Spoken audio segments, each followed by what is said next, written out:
Hey everyone, welcome to Tim's Vinyl Confessions. Thank you once again so much for watching. Going to do another countdown show and a returning guest. You know him from Grant's Rock Warehouse, Mr. Eric Hansen. Hello, sir. How are we doing, Tim? Doing really good. You got rocking a Dio hat. That's pretty cool. Yeah. Um, Well, I gotta do it right. oh yeah, the Maloich. Right. I've heard it called everything. Depends on if you were to ask Ronnie or ask Gene Simmons. Um, Right. because Gene invented everything, right? Oh, of course. Of course. uh, yeah, we're doing a chart episode, and this time around we are going back 40 years to 1985, but we're doing it up here in Canada. We're doing the RPM Top 100 albums on this date in 1985, and so as always, there are going to be some Canadian artists pop up that Eric may or may not have heard of, and that's all part of the fun of doing this. But I think it's pretty safe to say for both of us that we're in a time period that we can pretty much speak to most of what's on here. Yeah, I would say so. Yes, agree. Yeah. Yep. I know this was prime listening for me. So, even Oh, though yeah. I certainly didn't have everybody's album, but I certainly knew the songs and the artists. So, we'll get started. We'll see how this one turns out. And so that Eric gets to announce the number one album, I'm going to start us off. At number 100, we've got the UK band China Crisis and their album Flaunt the Imperfection. That's down from 83. Now, I don't know a lot about this group. I do know they were sort of what you might call a sophistopop kind of group. Um, yeah, I don't know how else to describe it than that, but very sophisticated pop music. And I do know that this particular album was produced by Walter Becker of Steely Dan. So that might give you an idea of it doesn't sound I don't think they sound like Steely Dan, but it's got a very smooth sound to it. Yeah, I'm in the dark with these guys too. Like, yeah, you said new wave, maybe pop or something like that. But Yeah. yeah, I never heard of these guys. But interesting about Walter Becker producing Yeah. it. So coming in at number 99, staying the same chart position as last week, we got DeBarge with Rhythm of the Night. And this was, at least here in the States in the Midwest where I'm from, this was on the radio a lot. It was also featured on the Last Dragon movie soundtrack with Vanity. She was in Vanity Yeah. Five. Yeah. So yeah, this was a very popular song here. So, but here, number 99 this week. Also holding this week at number 98 is the Manhattan Transfer with the album Vocalese. I know they're a cappella quartet, and I think they're still around. Yeah. Yeah. Very musical, Yeah. like a West Side Story or Cats or something like that. Yeah, Yeah. very much so. Yeah. Yeah. All right, down from 94 last week, they're at 97 here. We have Marillion, their album Misplaced Childhood. This is their third album, and honestly, this will be a retirement band for me to dive into when it's all said and done.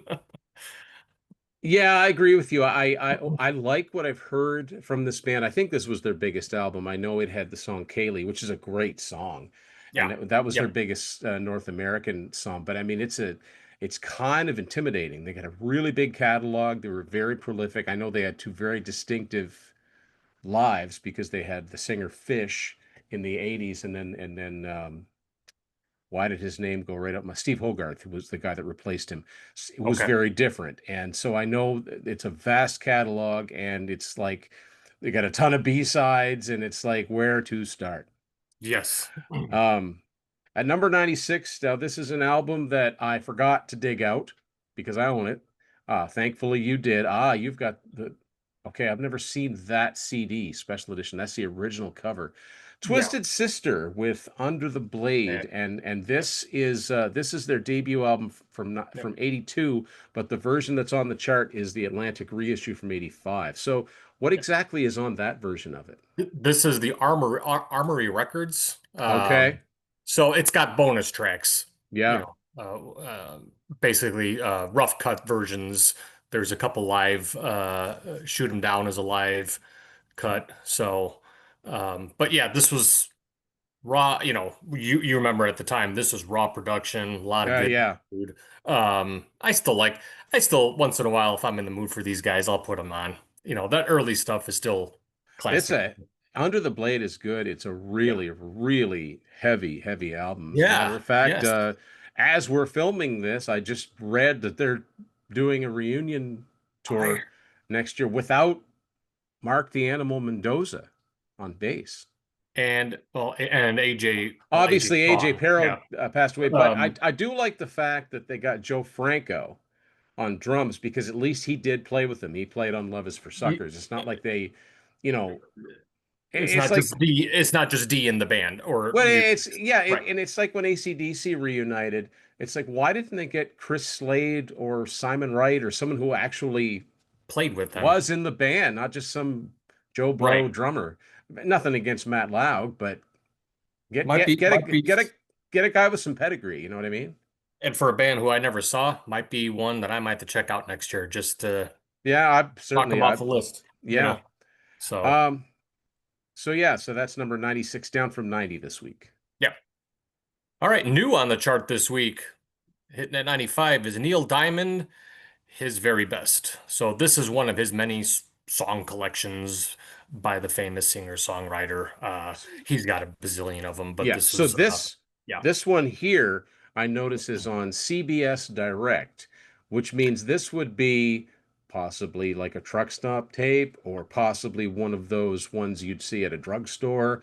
This is yeah, not an actual campaign like sanctioned whatever. This is one that just the label would throw out when you see something like that. That's like yeah. CBS special products or One something of like those that. 8 or 9 song little Yeah, tape. I mean, it So, says his yeah. very best, but it's probably missing some very obvious Oh, songs. sure. Sure. Yeah. At number 94, new this week, Kate Bush and Hounds of Love. This, I mean, she was a famous artist in the UK already. This was her biggest album internationally. It contained Running Up That Hill, a song that um, did okay when it was originally out in 85, but really came back a couple of years ago when it was featured on Stranger Things. And I think that's one case where like the pop culture, they finally got it right. You know, they actually what they did with that song in context to the show, I think is very cool. Yeah, it's like So the pop, like you said, the culture finally caught up to it. How yeah, many years later? yeah, So, exactly. all right, staying the same from last week in at 93 is David Wilcox, and it's his best of.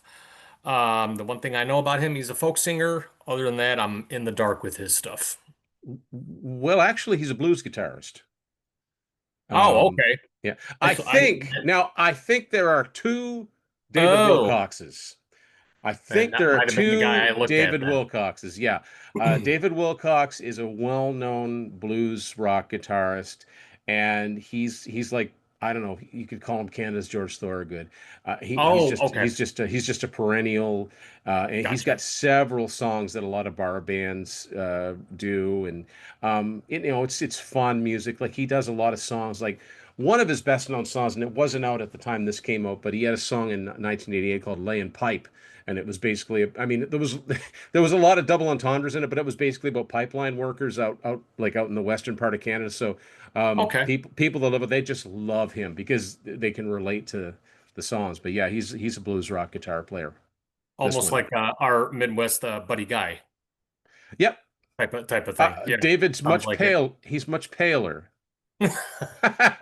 That's why I said George Okay. Thorogood. Yeah, yeah. Number 92 this week. This was a group that I think, like a lot of UK artists, they hit in Canada before they really hit in the States. Because I remember seeing videos from this group on Much Music all the time. The Cure and The Head on the Door. It's up 4 this week. I'm not terribly familiar with the group, but I know this had In Between Days, which is a big song for them. And I remember it had the song Close to Me, which I always remember because it had a really weird video because they're in this like they're in a miniature dresser drawer or Yep. something, and Yeah, I was gonna say something like that. Yep. and it's like teetering and it falls Yes. off the cliff and Yep. it goes in the water and yeah. So there you go. Funny, I saw those guys back in London. Long Oh story. wow. My buddy won a trip, and I went with him. The Cure and Hole was the opening band. The Cure, Wow. they sounded fantastic. I've always been relegated to basically their popular songs, like you just mentioned, "Close to Me" or "Friday I'm in Love," Yeah. but they did sound very good. I will give them props for that. So, um, all right, new here on the week, this week in 91, we got Cock Robin, the self-titled um, album. Had to look these guys up because I didn't recognize them. Looks like they're a little new wave pop. I did hear one of their songs a little bit, almost like the Motels to me. That's the Yes, first thing that came to my yeah, mind. yeah. They had one Okay. top 40 single, and it was on this album. It was called "When Your Heart Is Weak," Yes, and that was probably the one I heard. Yep. it's sort of, I would call them sort of sophisticated pop. Maybe again, like the Eurythmics might be a Sure. not nearly as good, but Sure. I know they were very critically acclaimed, and I think they were a band that was fairly popular in the UK, even though they're, I think, mostly American. But yeah, that's about the beginning and end of my knowledge of that band, and I know that a name like this would probably not fly today, but especially if they toured with the Hooters. But I I digress. digress. We're Yeah. here all week, As folks. a matter of fact, they're coming right up, and I didn't plan this. I just looked. Anyway, okay, over to you. That was me. No, that You was got you. 90. Yep. Okay. All right. Cock Robin got me all. Yeah. All right. At number 90 this week, down from 82, Men at Work with their much maligned third album, Two Hearts, which I think we talked about this before. Like I've never seen a case of a band that had not just one, but two really big albums, each with two iconic top 10 singles. And Yeah. then the third album comes out and it sinks like a stone. Yeah. It was crazy. And it's weird that they only had like three albums and And that it's was just, it. And it happened so fast. I mean, they skyrocketed and then just came crashing down. It was Yeah. really odd, but there's a few good songs on this one that I do like though, but compared to the first two, no. Well, I Yeah. remember hearing the song Everything I Need on the radio That's one of them. Yep. twice. And I think Yep. that was like number 47 or something. So like yeah, it's not even like a band goes from like double platinum to gold to they went from like triple platinum to not certifying. It Yeah, happened it's the really fast. strangest thing. Yeah. Who can explain it sometimes? All right, so in at number 89, down from 80 last week, we've got Prince with Around the World in a Day. This one's got Pop Life on it and Raspberry Beret, his brand of pop funk soul. It just ruled their what a loss. Oh What a yeah, talent. yeah, yeah. Yeah. Um, as discussed, this week, climbing up one notch from 89 to 88, the Hooters with their album Nervous Night. This was a likable band, and We Danced was a super catchy song. So was Day by Day. They Yeah. had All You Zombies. And they didn't, this was kind of, they were like a one album sort of band because they never really followed that up like with anything successful. But I know Right. they put out a few more albums. But the singer, or one of the singers anyway, I think his name's Eric Bazillion. He went on to become successful as a songwriter because he wrote or co-wrote, among other things. I know he wrote that song "One of Us" by Joan Osborne. So Oh, okay. he's one of those guys that found a way to stay in the music business, but and Sure. that fascinates me when they either become producers or they become they kind of go behind the scenes and yet they're still in it. Yes. Yes. Yeah. Interesting. Didn't know that about him. All right, in at number 87, down from 88 last week, we have Doug Cameron with Mona with the Children record. Uh, I know Dennis Cameron from the Christian rock band Angelica, but I don't think they're related. So I'm not familiar with Doug. So So Doug Cameron, he was a singer-songwriter, and the title song from this album got a lot of airplay at the time. If you look up the story behind it, it's very, very sad. It's based on actual events about a young woman that was put to death for not renouncing her beliefs, and it's not exactly party time stuff. So it got a lot of airplay, and but I don't interesting. think, but that was a I think that I don't know if he only did the one album or not. That's all I know of him is this. So Okay. yeah.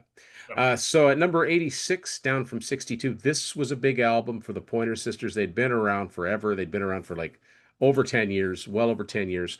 But this album had I'm So Excited. It had Jump from My Love. It had Automatic, which is a cool song. Cool song. Yeah. Yeah. So yeah, so that this week the album Breakout is at 86. Yeah, Neutron Dance was on the Beverly Hills Cop Yeah, I soundtrack. don't know if it Yeah. was on this album or not. I don't. I'm not really Yeah, not sure, but it came out I'd like have to in the look. Yeah. midst of this the bunch of Right. singles, right? Yep. All right, number 85, down from one slot last week. We've got the band Propaganda, album A Secret Wish. They're lost on me, but I looked them up. They're a German synth pop group. Yeah, this was I know very little about them. This was a Trevor Horn production, I think. Okay, And yeah, yes, I do remember it. they were they had a female lead singer and they were kind of like remember they had one song and I can't remember what it was called. I remember seeing the video for them. They kind of put me in mind of Animotion. So Oh, okay. so very yeah. Um At number 84, we have Jane Siberry with her album The Speckless Sky. That's up 7 spots. She, of course, you can see there, Canadian singer-songwriter, kind of eclectic. I would say that the closest comparison I could would make to maybe would be Kate Bush, but she wasn't nearly that eclectic.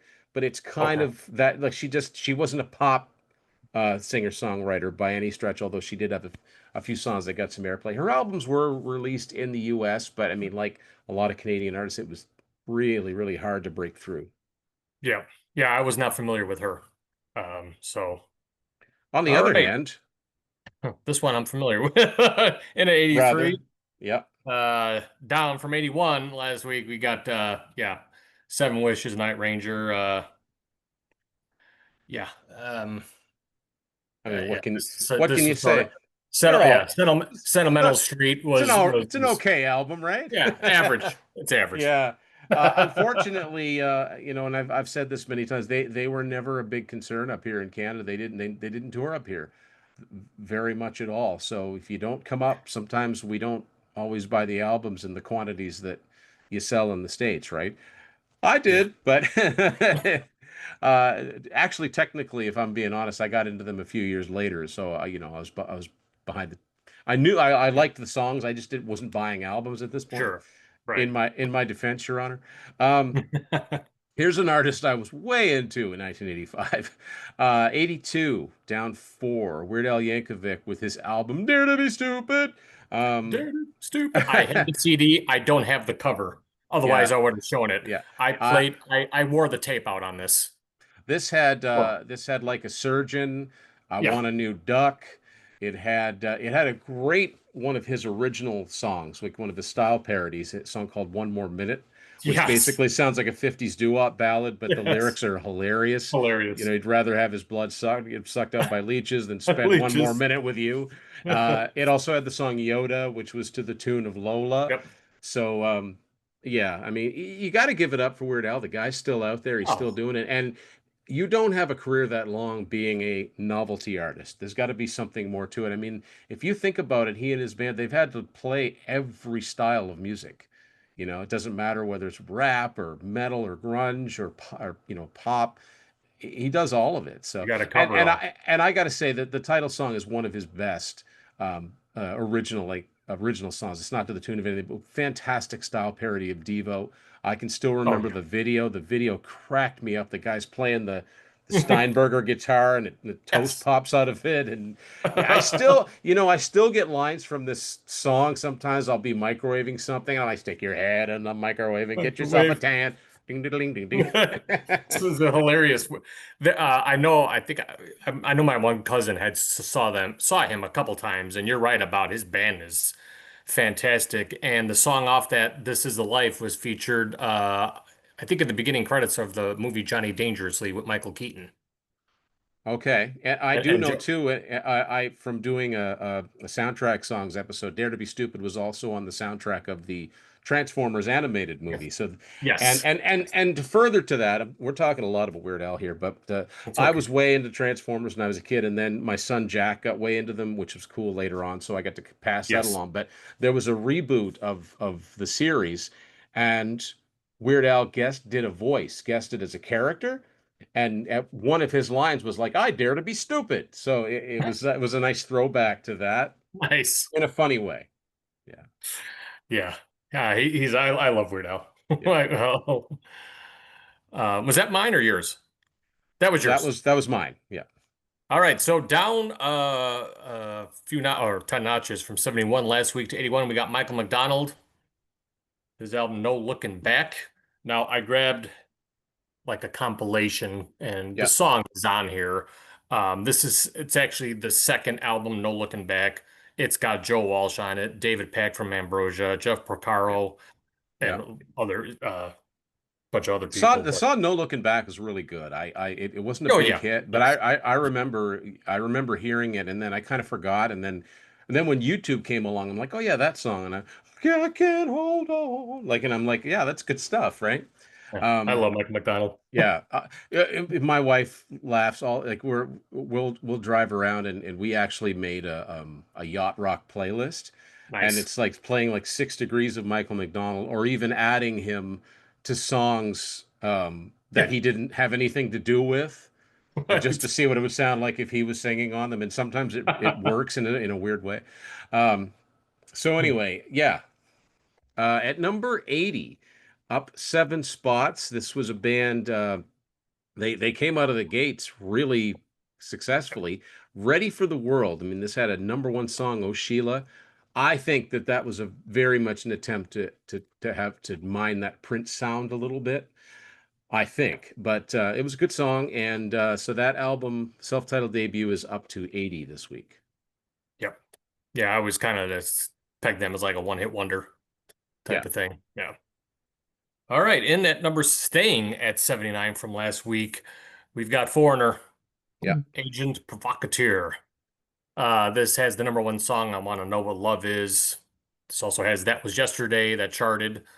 Big album for them. Really like, yeah. I think their last huge record with Lou. So, Somehow inside information went platinum, even though they didn't really tour it. Yeah, but "Say You Will" was a big interesting. hit, and so was "I Don't Want to Live Without You." But I mean, I don't want to live yeah, without you. Okay. but yeah, Yeah. this was their last. I mean, really, it was kind of the end of the line. But yeah, Yeah. boy, "That Was Yesterday" is one of my favorite Yeah, it's a good tune. Foreigner songs. It's just so melodic and compelling. Yeah.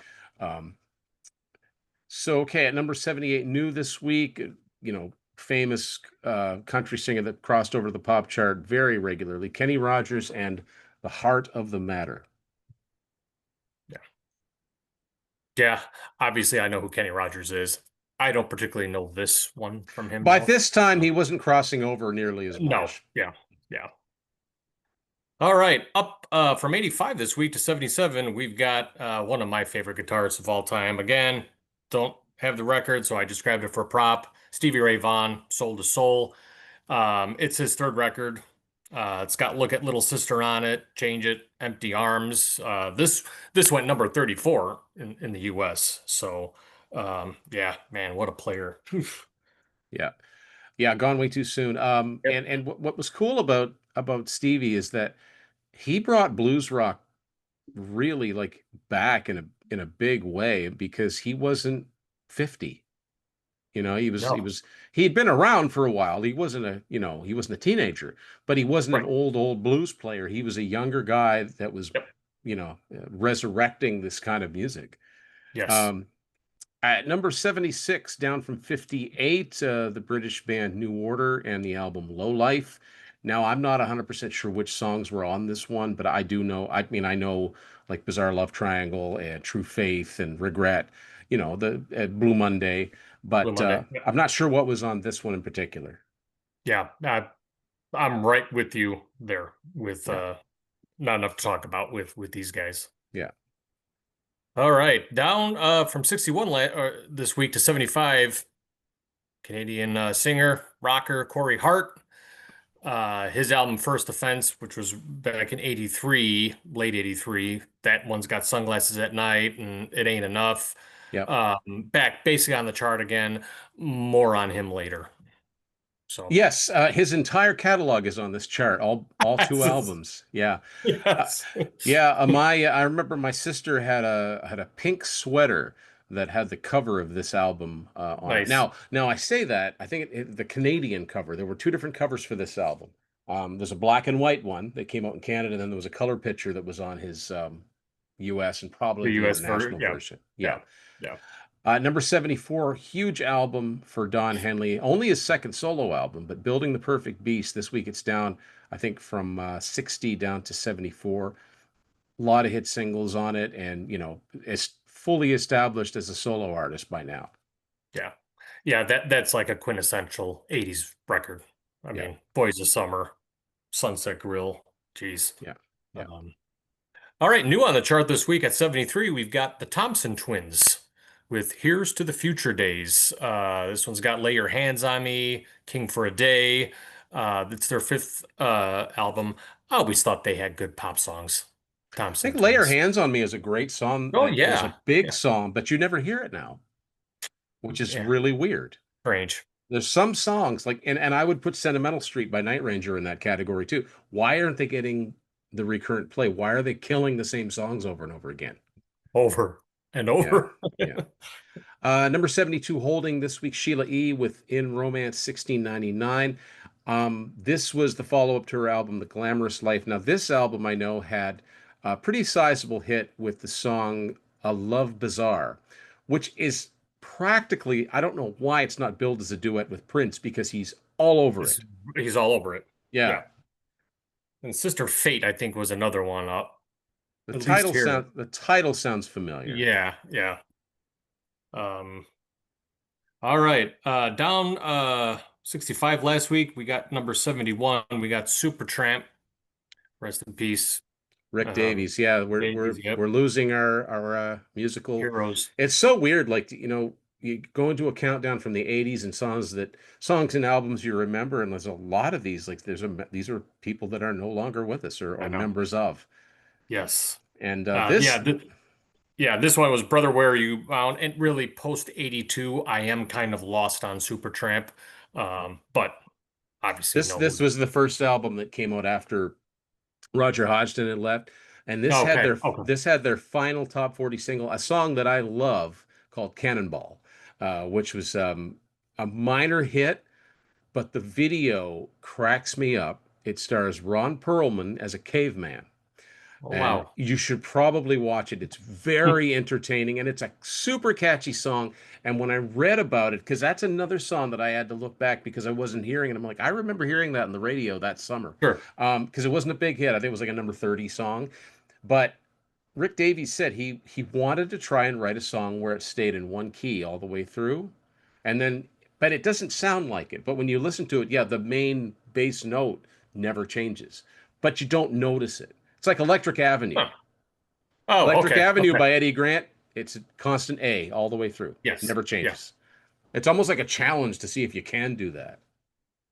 So, so yeah, at number 70 now. Okay, so this is interesting. We've got Billy Crystal and Marvelous.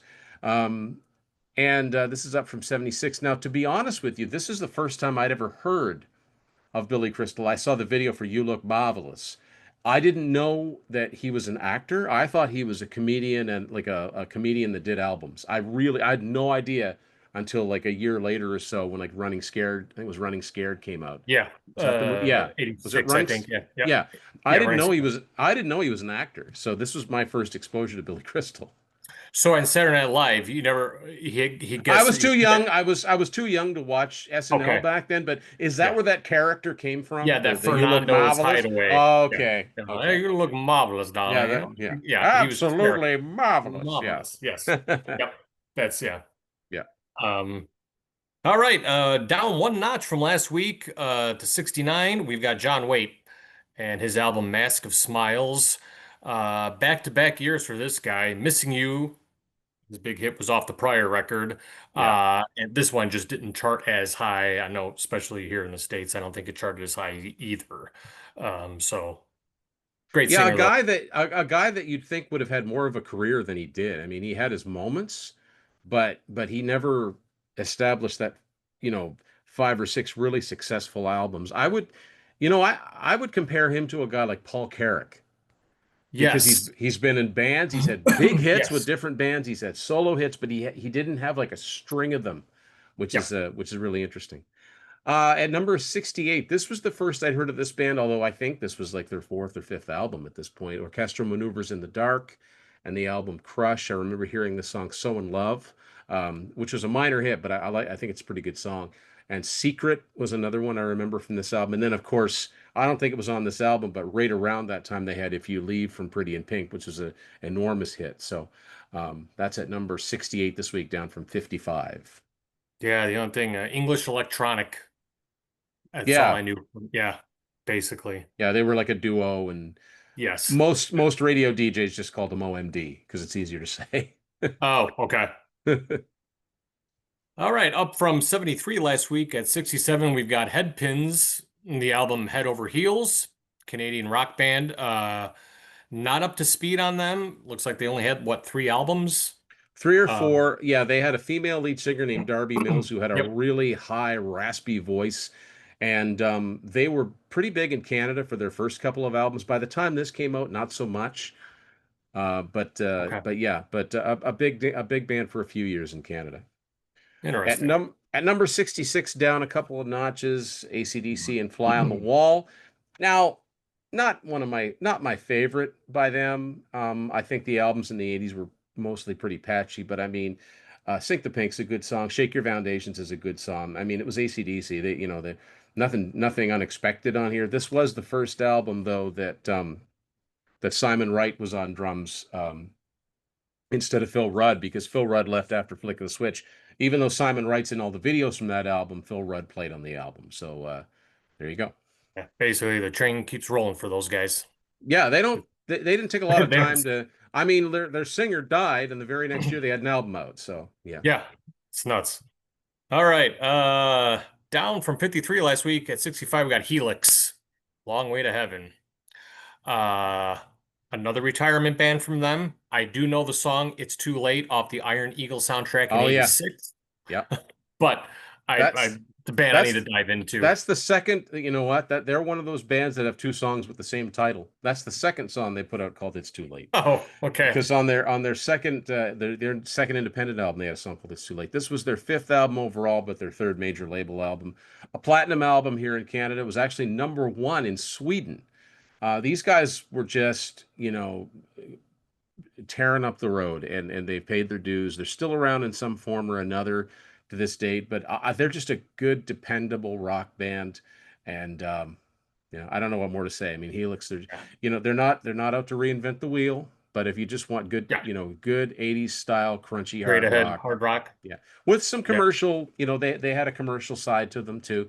The Okay. big song on this album was a sort of I would call it a power ballad called "Deep Cuts the Knife," which got a little bit of MTV play, but not a lot. Okay. Um, Number 64 this week. This is a band that you had already mentioned. This is just up a couple spots, I think. I can't tell if that's a 6 or an 8, but the Motels and their album Shock. This had a really good song on it called Shame. I really liked Yeah, that song. That was that's a that good was tune. like their last top 40 single. I think Martha Davis had such a great voice. Yeah. And I think this was their last album before she went Yeah, solo. Martha Davis, one of the 3 most important people in the world, if you've seen Bill and Ted's Excellent Adventure. That's right. Yes, I forgot about that. Fee Waybill and Clarence Not George Carlin. The sax player for Springsteen. Yeah, Clarence Cle- Clemens. That's right. Clemens. Yeah. Yes. Yeah. I remember watching, like, because my daughter went through a phase where she started watching Bill and Ted, and I'm watching, and I'm going, and I'm doing things. I'm like, well, that's Martha. Like, and then later part, I'm like, that's Jane Weedland. I'm like, Yeah. I watched this movie back, Oh in real no. time, and I'm like, I didn't know there were so many famous musicians in it. Um, All right. Same as last week, we got 63. We've got, there they are, Honeymoon Suite, their self-titled record, actually released in June of 84, but uh, here in the US is when Billboard 60. New Girl Now. Again, I knew them, but it's weird how they kind of flew a little under the radar here. I remember seeing the videos of that one, Feel It Again. And I know a few of the songs, everything that I ever heard from them, Tim, I like.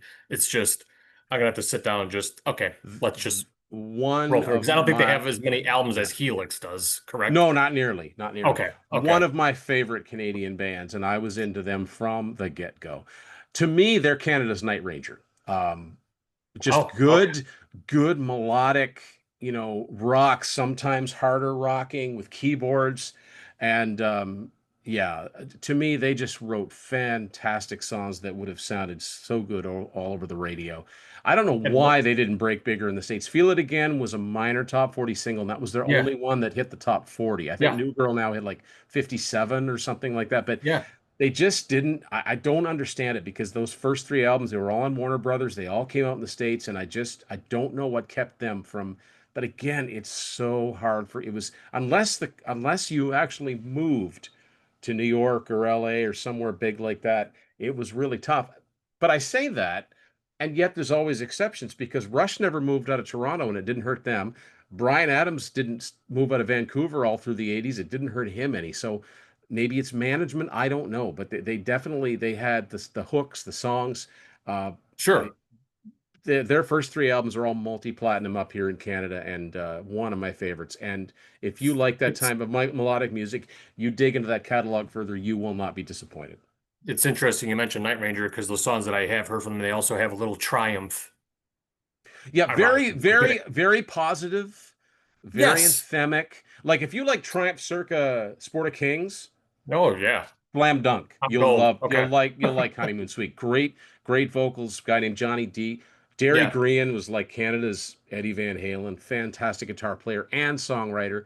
It just kills me that these guys weren't It's more not to go successful. off on not to go off on a tangent here, but do you think was he a little bit more revered than like Rick Emmett or Alex Lifeson? Oh, You think? oh no, no, no, No, no, no. Okay. oh no. Not at that level. Triumph and Rush were so much bigger bands, right? But I mean, for those that are in the know, people know who Derry Grant is. But Gotcha. the interesting total sidetrack. The interesting thing about Alex Lifeson is that Alex Lifeson had the misfortune of being in a band with the bass player constantly rated the best bassist in rock and a drummer constantly rated the best drummer in rock. Lots of bands had great guitarists, Sure. but when you've got your the other guys, he would usually come in third or fourth, and it would like after a while he'd get a little annoyed. But it's just because a lot of bands are known, like Dokken, for example. I love Dokken. George Lynch was by far the virtuoso in that band. Mick Brown, good drummer, good solid drummer. He was never going to win drummers polls ahead No, of, you know what I mean? no. Does that make any Right. sense? Yeah, absolutely. 'Cause Alex is a terrific Yeah, player. terrific guitar player. And Yeah. I think over the years, people have come to realize just how essential his guitar playing was for being the only guitar player and filling out that sound. Yeah. Wow, we went Absolutely. way off. But anyway, let's get back. That's Let's okay. get back on track. Now, this is interesting. At number 62, up 12 spots, we've got the Romantics in the album Rhythm Romance. I don't know any songs off of this. This is after the Same. album In Heat that had Talking in Your Sleep, and there was another Talking in your song on sleep. that called One in a Million that was a minor Yeah. hit. Yeah. Um, I don't know any songs off of this album. Yeah. No, same. Same. All right. Up from 67 last week to 61, we got FM Contest is the album, their fifth album, prog rock. I've never listened to them, but I've heard of them. Yeah, so it's important to note here, like David Wilcox, um, there was a band in the UK called FM that were more of a hard rock band. This is not the Maybe same that's the band. one I'm That's thinking of. why in North America, their albums were put out under FM UK. So FM was a band that I know they toured with Rush a lot, and he's not on this album, but a guy that was in the band FM is a guy named Ben Mink, and you may recognize that name as a songwriter because Ben, among other things, one of his biggest successes as a songwriter is he co-wrote the song "Constant Craving" with Katie Lang, Oh, Katie which was a Lang. huge Yep. hit, Yep. and subsequently they got their names on the Rolling Stones song "Has Anybody Seen My Baby?" because it sounds so much like the chorus. But anyway, uh, Ben also he's an electric violin player, and anybody that knows the Rush song "Losing It" from the Signals album, that's Yep. Ben playing the violin, and Okay. Ben also co-wrote all of Geddy Lee's solo album, My Favorite Headache, and I had the privilege to sit in on an interview with him. Great guy. So Awesome. so by the time this album came out, this is the first I'd ever heard of them. He wasn't in this band, and this is very much more of a pop album, not pop, but for them, it's very much more they had a minor hit single called "Just Like You." Nothing wrong with it. It's not a band I'm familiar with at all. I know some of their early albums. Sure. There's no guitar on it at all. Oh, It's all okay. electric Interesting. violin and synthesizer. So it's interesting. And I know their first album was called Black Noise. and that's very, very much an album that people talk about. Like, yeah, this is a great overlooked like prog classic. Them and Saga are two bands that those are retirement bands for me. Yeah, Saga or Saga, as we Yeah, I know, say. I know. Yeah, outside of what's on the loose and what was the other one? That's a Wind them band that up. just wind them up. They never really reached up Yeah, above that here. they had Strange thing. one gold record in Yeah. the States, but and that's another band with a really intimidating catalog because it's huge. Boy, we're way off track, but that's all right. That's why we like doing this. Right. At number 60, holding this week, we've got Kim Carnes and her album Barking at Airplanes. Now, this had the song Crazy in the Night, which is a Yeah. super catchy song. I believe that song was subtitled Barking at Airplanes, but that's where her album is this week. Yeah. Always liked her raspy voice. Yeah. Sticking at number 59 this week, we've got Style Council, album nationalists. Had to look these guys up. Looks like Paul Weller, Paul the Weller lead from the singer for the Jam, Jam. but this Yep. is a totally different band. Different. Yes, sounds like I it. would call this, what I know of this band, I would call this band more of that sophistopop. Yeah, yeah, yes, Yeah. yes. Um, So at number 58, a big jump up from 77, Diana Ross, and the album's called Eaten Alive. I don't know anything off this album. I looked up the songs. I do not recognize the songs on this album, and I don't think it was ultimately very successful. And with a title like that, I don't know if she was aiming for a spot on the PMRC's Filthy 15 or not, but Yeah, Judas this Priest were got already kind of there. right. Yeah, they got up to 45 on the US Billboard. I'm in the dark on that one. Chain Reaction off that record is the Oh, only one I'm I know that familiar. song. Okay. Yes. For some reason, I thought that song was older. But yeah, I do know. I got the chorus in my head. I know that song. Yeah. Okay. Yeah. All right, was that me? No, that was you. Nope, this one's you. Um, Yeah. Sticking at 57 this week, we got REM, Fables of Reconstruction. This is their third record. Yeah. I know it went number 28 on US. I'm not never really been the biggest fan of these guys, Yeah. so yeah. I know this had the song Can't Get There From Here, which was one of their first like kind of well-known songs. They were another band that were big in I think in Canada before they really broke big in the States because Much Music played them a lot. They were big supporters of them. Yeah. At number 56, down 5 spots, we have Jeff Beck and his album Flash. Yeah, there it is. Now, this was his, I guess you could call this his shot at a pop album, right? Nile Rodgers produced it. This had a great version of People Get Ready with Rod Stewart. I mean, it's Yeah. really, really cool song. Just missed the top 40. And I Yeah. also remember, the funny thing is, I also remember seeing a video for the song Ambitious, which is hilarious because it's like a talent show and people keep auditioning to be the singer. And it's got Donny Osmond and it's got Herb like Tattoo from Wow. Fantasy Island. Like it's I'm gonna have to watch really, that. I think Herb Alpert is in it and like it's really funny. Really That's funny. funny. Yeah. No, it's weird. The song gets us all in the end. Up until about 10 years ago, I still had iTunes. I was just going through. I hadn't heard that song, Tim, in about 40 years. And throughout the years, every once in a while, I'd be Love So Hard, and it would stop. And then Jeff Beck was playing. I was just doing some, all of a sudden, I'm like, is that that's Jeff Beck that sings that song? So I picked this up for like $3 at a few years back. I'm like, I don't think it's back. I think the singer on that song's a guy named Jimmy Hall. Jimmy Hall. Yeah. Jimmy Hall. Yeah. Yeah. Yeah. And I actually he's at the end of that video for Ambitious actually singing, which I'm guessing he actually sings it on the record, but you got to Yes. check it out. It's so I'm fun. gonna have to watch it. Yeah. All right. Down one from 54 last week. Here at 55, we got John Cafferty, the Beaver Brown Band. Tough All Over. This is their debut record. To my knowledge, is I know them from the movies Eddie and the Cruisers, I don't know basically. if you'd call this their first album or their second one. I mean, I think they did the whole soundtrack of Eddie and the Of Eddie and the Cruise. Cruisers, yeah, the Yeah. first one, yeah. People So, kind of forget with that, their, that this had a couple of songs that were minor. It's the title song, like Things Are yeah, Tough All Over, and CITY. yeah, That was about it. yeah, Yeah. yeah. He's still out there touring though. He's a road dog. Jeez. Yeah. Wow. Um, at number 54, you know a TV show is big when it had not one but two soundtracks. Now, the first one was the big one. So the Miami Hmm. Vice soundtrack, up from 75 to 54. This had Glenn Fry, You Belong to the City. Um, what else was on this? I mean, I know it had In the Phil, Air Tonight, Phil but I mean Collins, Air Tonight. that had already been out. But yeah, it Yeah. brought Yeah. it back. Yeah. But yeah, Yep. it was a big. I mean, it's just it was like that show was basically like a music video with a plot, like Pretty an much. Yeah. extended music video, right? A lot of Yes. musicians guest starred Oh, on that yeah. show. Yep. Yeah.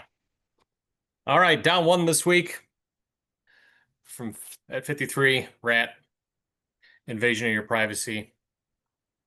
I will admit this is one of my favorite all-time, probably top 10 band. Man, Oh, again, you another one that just I wore the tape out. yeah. I just and it's weird. This stuff holds up really well. It really does. And I Yeah. think they were a more consistent band than Motley Crue. Way more. Like Yeah, by a yeah. huge, I could talk Rat huge with you all day. margin. Yeah. I know that I've listened to more Rat in the last 10 years than I ever have. And I think their stuff holds up incredibly well. They Yeah. did not do a bad album. No, They they like really I didn't. if I was gonna their least favorite album of mine is probably that self-titled that they did in And that, which 99. is But not it's still bad. pretty It's good. not, I mean, yeah. even Yeah. even that collage, which was supposedly leftovers, is Yeah. great. Yeah. No, they were just consistently a great band, and it's a shame they couldn't get over themselves and do a proper Yeah. a reunion. So, Because Warren you know, DeMartini's yeah. oh man. But with the whole band, with the get Yes. Blotzer and Crucier and get Yeah. Carlos Cavazo or some other Yeah, guitar get him. player, Yeah. Who cares? Yeah. like who cares? But yeah, great band. Yeah. And Love them. to me, they just keep. The more I listen to them, the more I like them. The more I'm like, man, like Yeah. they did well, but why didn't they do better? They took that Aerosmith, the 70s Aerosmith They formula really they and added pop hooks to it. it's no coincidence. I almost said no surprise, but it's no coincidence they covered Walking the Dog and did it so well because they're Exactly. right there in that Yep. style. The two guitar players, interweaving guitar players, and they just Yep. wrote great hooks, great songs. Oh. Stephen Yeah, Piercy would Stephen be Pierce. like a terrible singer in any other context, but I don't want to hear anybody else singing these No, songs ever. absolutely. Yeah. Absolutely. We're right there with Rat. Yeah. You Yep. just can't it's physically impossible to go wrong with Rat. With Brian. Yep. So yeah, that was my That 53. was So yours, yeah. Okay, so yep. at number 52, this was a big album. Yeah. He'd been around a long time. Took him a long time to break through internationally. Billy Ocean and his album Suddenly, it's down five this week. This had obviously it had Caribbean Queen, it had Loverboy, great song. It had Oh the yeah. title Yeah. song, which was a ballad, and then it had another minor hit called Mystery Lady. Like most Yeah. of this album was a single, right? That was the thing. Yeah. Yeah, I always like this guy. And he had a great voice, and it's you wouldn't think it would go good with songs that had like guitars, but it did for some Yeah. reason. Like Yeah. you talk about casting a wide net. Like he just appealed to so many Yeah. people. And his ballads, like suddenly, he just had a pleasant voice. Yeah. Yeah. I always liked him. All right, up from 56 last week, 51, we got Godley and Cream, The History of Mix, Volume 1. I know the song Cry. My knowledge stops there. Well, as far as their recorded music, yes, I'm kind of there with you. That was an iconic video. They were video directors. Like they're very well known as a pair of video directors. Yes. And Yep. that video with the faces morphing, I mean, it predated Michael Jackson's Black or White. I'm sure it must have been an Yep. influence. They were both members at one time of the band 10cc. So, but yeah, this oh, sorry, sneeze coming on. Anyway, anyway, yeah. I'm not overly familiar with their stuff either. At Yeah. number 50, Holding, I mean, it had been in the charts, I think, for 69 weeks at this point. Huge comeback album for Tina Turner, Private Dancer, and it's holding at 50, but I mean, it had, four big hit singles. And she Yeah. was even, there was a lot of artists during this time that sort of punctuated a big success with a big movie soundtrack song. In her case, she actually had two, but Yep. Yeah. Yeah. but yeah, that was a case there. But yeah, what a great, Yeah. What's amazing Love got to comeback. do with it was all over the Yeah, radio, better be good VH1. to Yeah. me. Oh The yeah. title Yep. song, Yep. yeah, amazing. All right. Sticking at number 49 from last week, we got Air Supply, self-titled Air Supply album. The soft rock giants are back. Just as I Am was one of the singles Yeah, it on was a this, top 20 single, and it was like I think it was their last top 40 hit. basically. Surprisingly enough, this is not what I would expect. This album was produced by Bob Ezrin. Hmm. That was not on my bingo card.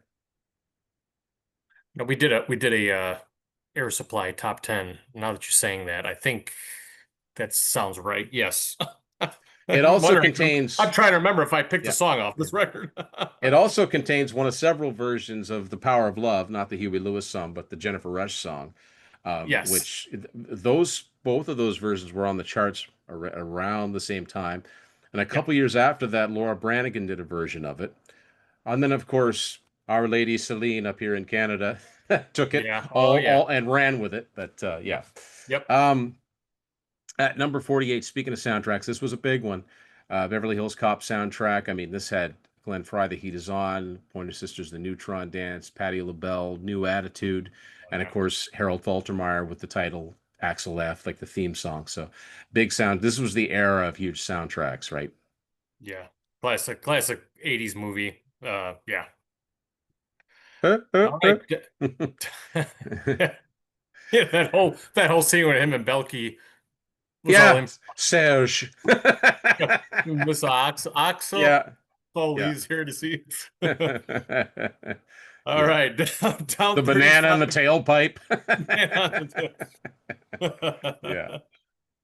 Four- Yeah. 47 here we got Bob Dylan with Empire Burlesque. I never could get past this guy's voice. So this Just is funny. I actually remember hearing a song off of this album because I'd heard the name Bob Dylan. I didn't know why I'd heard it, but I'd heard it. sure. And the song was called "Tight Connection to My Heart," and I think yeah. So that was the name of the song, but the chorus is like, "Has anybody seen my girl?" And I remember I heard this, "Anybody seen my girl?" And I'm like, "What? Yeah. What is this?" And come to find out he's this icon, and I'm like, over my head, Yeah. respect, but I like plenty of people's versions of his songs, but yeah, that's a hurdle I've never been able to Yeah. overcome. And I tell the story a lot. I went into a record store once, a used record store, and they were playing a live album of his loud, and I could not stay. I had to make an exit. I could not take, and I didn't want to be one of those people that complain because I don't do that. I just kind of quietly made my way out, but I could not. I couldn't even concentrate. Like Yeah.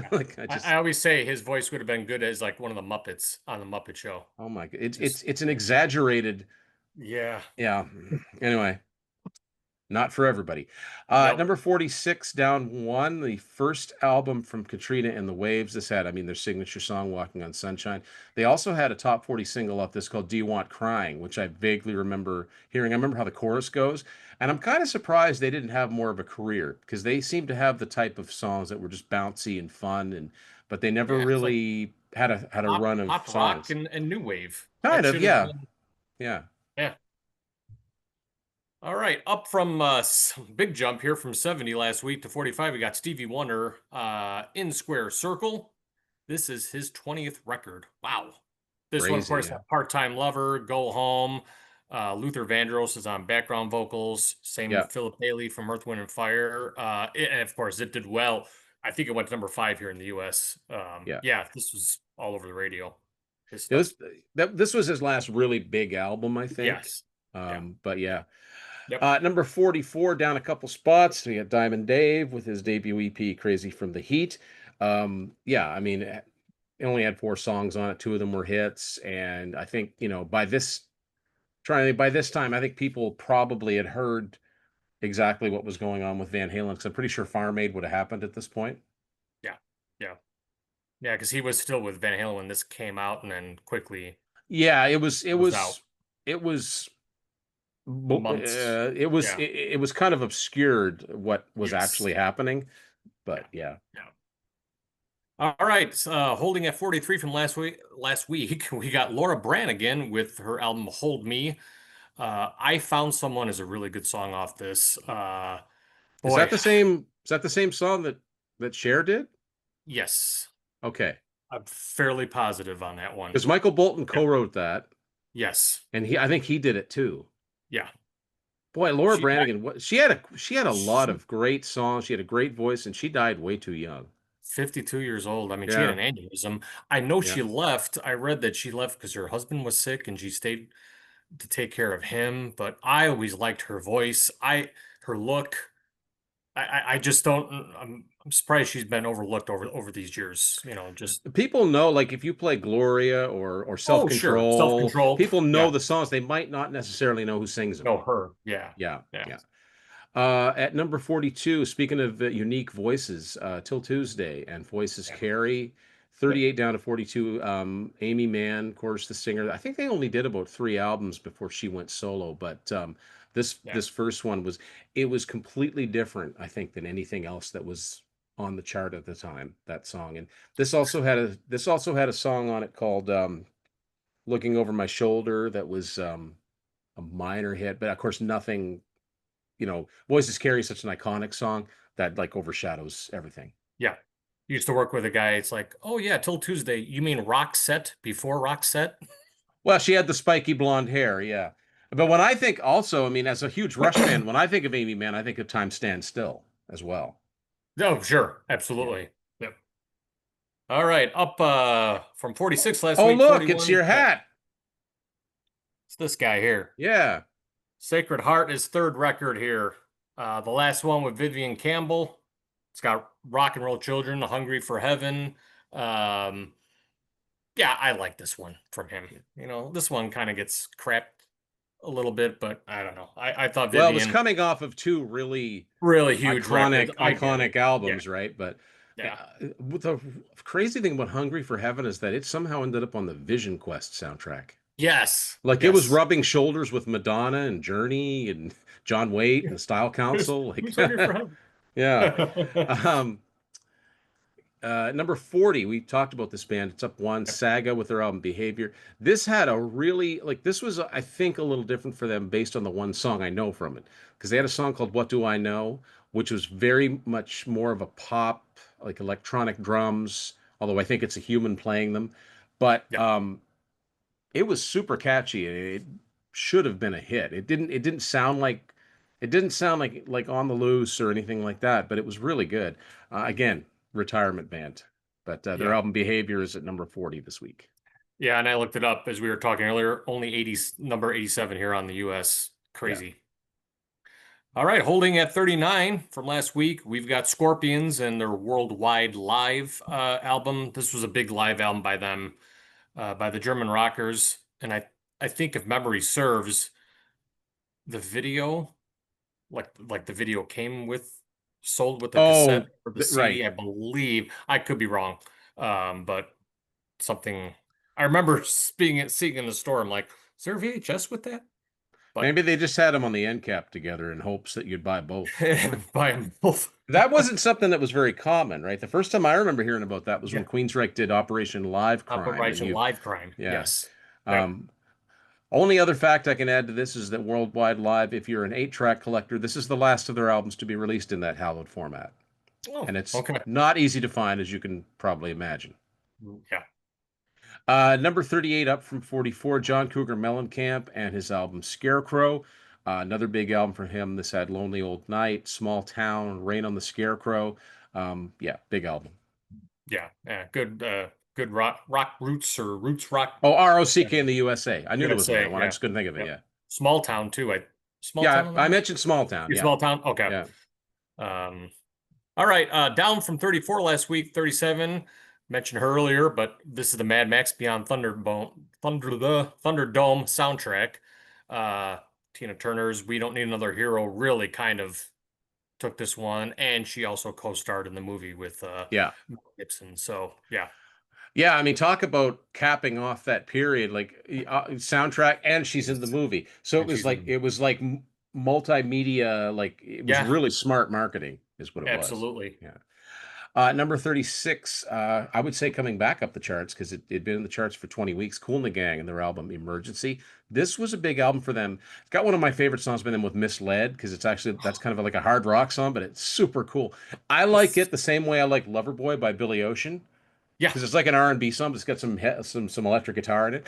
But it Yes. had Fresh, which is a fun song, and then it had Yep. Cherish, which is a big ballad, and the title song was a minor hit too. Now, this was a Yeah. big, probably their last big album, I would say. Yeah. I grabbed like I love these Yeah, guys. yeah, It's the compilation, but yeah, JT Taylor, the lead singer, man, that guy's got a set of pipes on him. And yeah. speaking of guitar solos, their song Tonight, a couple albums back, that's got a smoking guitar solo in it. Yeah, Cool. just like Yeah. Misled. Yeah, it's a great Yeah. song. It's funny because like I went down the rabbit hole on Wikipedia once and I looked up Kool and the Gang and I realized how little I actually knew about them. They've been around forever, like Ever. since the mid 60s Yeah, and different lineups. And the guy that I sure. thought was cool was not. Well, he might have been, but he wasn't the guy they called Right. cool. But yeah. Um, Yeah. at num There's like 35. I mean, there's 35 guys in the band or whatever. 30 It's like, at any sure. one given time. Yeah, it's like Earth, Yeah, Wind, and like Fire. Earth, It's Wind, and like, Fire. can you Yep. imagine like how big the stage had to be just to accommodate the people standing on it? Never mind the instruments and the amps and stuff. Yeah, yeah. All right, down from 32 last week at 35, we got Brian Ferry, album Boys and Girls. Of course, this is the front man for Roxy Music. Yeah. His solo stuff to me, I'm unknown with it. This had a song on it called "Slave to Love," which was a fairly big song. I don't think it was a top 40 single, but you might recognize it if you heard I'll have it. to look. Yeah, I'm gonna I write that think down. this was it wasn't his first solo album, but I think it was his first solo album after because I know Roxy Music they had the album Avalon in '82, and I think that was their last album. Mhm. So yeah. Number 34, another band that was really big in Canada before they broke through to the States. It's like that with a lot of UK bands. I don't know if it's because we were in the Commonwealth or not, but there's got to be something there. But Yeah, Depeche Mode and their album Some Great Reward is up three. This had People Are People, which is the first song I ever heard from them. They'd been yeah, around for about 5 years at this point. That's the first I'd ever heard of them. yeah. And I think they had a compilation out around this time too. I mean, they were young when they started too. I Oh mean, yeah, teenage, like 18 or yeah. 19. Well, It's you look at crazy. that old video, like just can't get enough. Like Yeah, they're kids. yeah. You know, it's like, It's isn't this past your bedtime? You know, yeah. All right, down three notches, holding at 33, we got Sade with Diamond Life. This Smooth Operator, yeah, this was number 5 here in the States. This is just smooth jazz goodness. yeah, She's got one of those voices, sultry control. and just, Yeah, yeah, yep, yeah.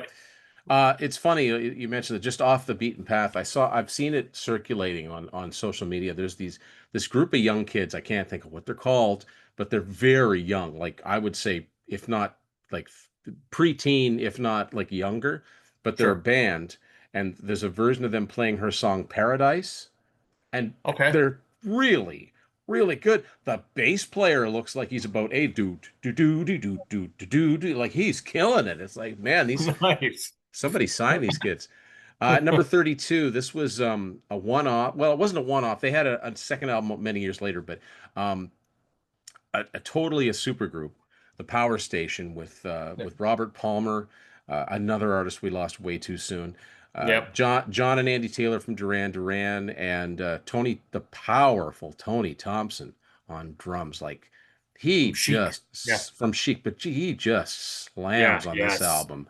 It's like they had mics on every tom and every cymbal, and but he just hit hard. It's He like they're died. trying to rival Eric Carr's sound on Creatures of the Night. Like, like, I mean, whoa, you know, guys. back when like Some Like It Hot and Get It On, Bang a Gong were on the air, they were I really loved those songs. Like I wasn't into metal per se, but I liked electric Yeah. guitars, and these Yes. songs were just like the perfect mix of like Oh pop yeah. hooks and but that the drums were just slamming. And then Robert Palmer could sing anything. He could sing He had a heavy cool rock, he voice. could sing Yeah. reggae, he could sing soul. What a talent. And Yeah. he died like 2003, like way too young. Yeah. Yeah. Absolutely. All right. Up a couple notches from last week at 31, we got Neil Young, his album Old Ways. I don't know this one. Never really the biggest fan from No. him. I like a few songs from him, but it's No, older. Neil Young had a really a sort of a lost period in the 80s as far as record sales go. It wasn't until the end of the 80s when he put out the album Freedom, of course, which had Freedom. Rockin' in the Yep. Free World, and everybody and their dog has recorded that song. Yes. But Yep. yeah, I really don't know. I think that maybe this might have been more of a country sounding album. I know that this was in that period where he was signed to Geffen Records, where he was actually sued for not sounding like himself because every Wow. album he put out was different than the one after. I know he had an album in '83 called Trans, which was all electronic and vocoder, and it was all Stom Lime, like it was Oh, very. okay. And then he put out a rockabilly album, and then I think this is more of a country album. So basically, the idea was he was deliberately trying to sabotage his record sales. But I think it was just him doing like Neil Young's just one of those guys. He just didn't give a crap. Crap. You know what I mean? So, Yeah. and I don't think he does now. Right. Probably more cantankerous now, older. Than he He's ever also was. one of those. It's funny, like the ironic thing. Neil Young is one of those guys that has always looked old to me. Even when you see Yes. footage of him when he was in his 20s, he looked old. Yeah. But Yep. anyway, uh, so a couple of guys that are still with us, but I could really do without hearing all the dirty laundry. Daryl Hall Yeah. and John Oates, live at the Apollo. This was a live album, obviously, and I know this had a minor hit with a medley of The Way You Do the Things You Do in My Girl, which they had David Yeah. Ruffin and Eddie Kendricks from the Temptations join them. Got a little Yep. bit of airplay. That's about all I know about this album. It's up 6 to number 30 this week. Yeah. I grabbed these guys to me were always, it's a compilation. They were always perfect pop music to me. Oh yeah, yeah. Yeah. They had And such I a was, good they had such a good run. oh, it's crazy how many Like songs every album had three or I, four big hits off of them, and then multiply that by however many albums, right? and And my YouTube, I put them all on my YouTube playlist. Man, even their deep cuts, some of their deep cuts are really good. It's just like, yeah, man. yeah, But yeah. Somebody right. pointed out. It's funny. I'd never heard the song before. Somebody pointed out a song of theirs called "Go Solo" because there's a Yes, video of them in the studio doing. I'm like, this is a great song. How come I've never heard this before? Like, yeah. There's a couple that John sings, John Oates sings. I'm like, wow, okay. yeah, yeah, Uh, yeah, good band. yeah. All right, down a couple of notches from 27 last week to 29. We got the Talking Heads, Little Creatures. And She Was kind of kept Yeah, this quirky that band on everybody's radar, Yeah, I remember that. essentially. I remember that song. Yep. The video had a kind of style where it wasn't animated, but it's that style where like the foreground's moving faster than the background, or Yes. there's probably a Yes. name for it, I'm sure. But Yep. Yep. um, at number 28, up one, we've got UB40. I like this album title, Little Bag of Rhythm. And this, of course, the only thing I know for sure is this had their cover of "I Got You, Babe" with Chrissy Hynde, which I've mentioned this before. That's the first time I ever heard this song. Yeah. No, I obviously I know Red Red Wine, and Yeah, that song kind of makes my skin crawl. I just never. it's like it's one of those things you never hear it again, right? No, no. It's yeah, I hear you. All right, in at 27, down a couple notches from 25 last week. We got Gowan, of course, Lawrence Gowan, who's been with Styx now for what, 20 something years. This is the end This of the is a second '90s, I record. think. Yeah. Strange Animal, the second record from him. Honestly, Tim, until he joined Styx, didn't know that he had. That's And I guess he had a following up there. He was huge. At this Yeah. time, he was practically he was a household name in Canada. Wow. He was a very unique performer, and even though like his music was very accessible, and people probably called it pop, there was a lot more to it because if you look at the musicians that played on this album in particular, you've got a lot of guys that played with Peter Gabriel. You got Jerry Marotta, you got Tony Levin. I mean, he had the best of the best musicians, and he also had a little prog leaning. So it's interesting. Okay. He was Gowan's first album came out in '82. He was 30 at this point. He'd been around for a long time, and it wasn't really successful, not even up here. But Strange Animal was a huge album, Hmm. particularly the song "A Criminal Mind." You say that up here in Canada, anybody our age, and they're like, "Yeah, of course, Gowan, like A Criminal Mind, yeah." To the point where Styx have even done that song live. because that was his best known solo. So they've even honored that, which I They've think is, actually which inserted in I, the set list. yeah, Okay. which I think is kind of cool. Totally unique. And the videos, like he really understood the medium of video. The title song, I guess a quasi title song called "You're a Strange Animal," another big hit single. On his Hmm. next album, which came out in '87, called "Great Dirty World," he had another big hit single up here called "Moonlight Desires," which was more of a, it was slightly more pop, but it had a really cool scatting section with John Anderson from Yes. Oh, And wow. he's had songs with Alex Lifeson playing guitar. I mean, people in the industry knew how talented this guy was. And I remember being very surprised when he joined Styx because I'm like, that's Gowan. I know to the rest of the world, they were like, oh, there's a new singer Styx. I'm like, that's Gowan singing for Styx. Like this is a guy with a career, but Sure. but it just Yeah. it didn't go anywhere outside of this country. But yeah, with this album in particular, I'm sure that this would be 4 or 5 times platinum in Canada. It's a huge album. Wow. Yeah. Yeah. No, I've liked the albums with the that he's had with Styx. The Mission is really good. Cyclorama. Um, this last album I can't haven't really connected with, but another subject, another time. But But I would say if you're curious, I mean, I would say at least check out this I'll have to album. It check this out. doesn't sound like Styx in the least, but I mean, but if you like, but if you like the more commercial Peter Gabriel stuff, like I said, a lot of that those Hmm. backing musicians play on this, like top-notch musicianship. Very good songwriter, great singer, great piano player, multi-instrumentalist. Yeah, Okay. Gowan. I'll have to Yeah, check him out. yeah. Number 26. This was a big comeback album for John Fogerty and Center Field. It's holding at 26, but it'd been on the charts for 38 weeks at this point. Yeah, a fun mid 80s album from him. I mean, Rock and Yeah. Roll Girls, the title track. Yeah. Old And Man I Down the think Road. And I think that was his only top 10 hit as a solo artist. yeah. And Yeah. again, like Neil Young, he was sued for sounding like himself, because, Pretty much. It's and I think in just recent years, I've read he finally has the rights to his songs back, which is ridiculous. even But his solo and Credence, or his Credence a whole the CCR stuff, because CTR stuff too. the lawsuit alleged that the Old Man Down the Road sounded too much like Run Through the Jungle. Like he wrote both songs. What does it matter? But he didn't own them.